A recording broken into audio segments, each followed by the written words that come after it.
אוי, מה המצב? לא, אכלתי עכשיו וזהו. תגיד לסובה, שיהיה לסובה. טוב, תשמע, בדיחה.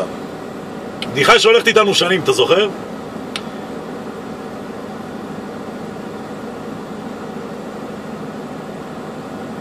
אפקטים.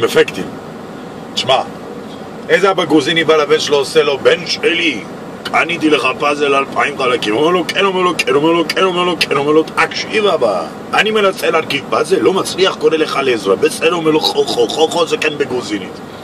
בקיצור, שעתיים, 3, הבן מנסה להרכיב את הפאזל, אפילו חלק אחד לא הצליח. בא לאבא שלו, עושה לו, רבא, עושה לו, מה קרה לבן שלי? אומר לו, תקשיב אבא, ניסיתי להרכיב, אפילו חלק אחד לא הצלחתי, מה עושים? אומר לו, תקשיב, שאין דדמוג התחלנו מתחיל לסיגו דבלה, אני אלך לשכן, כאן אותו דבר, פאזל, אני איך אבקש עזרה ממנו. בסדר, אומר לו, חו זה כן בגרוזינית. בקיצור, האבא בא לשכן, עושה לו, רבא, גו, עושה לו בסדר בישו, מה קרה באת לבקש שכן שלך? אומר לו, תקשיב, שאין כאן מותחלו עוד מעט חבלה, קניתי בן שלי פאזל 2,000 חלקים, מנסה להרכיב, אפילו חלק אחד לא הצליח. אתה קנית אותו דבר לבן שלך, אתה יכול לבוא לעזור? אז הוא אומר לו, תגיד לי, פאזל זה קנית בן שלך קופסה גדול צבע צהוב? אומר לו, כן, על הקופסה צבע צהוב מודבק תמונה גדול, תרנגול.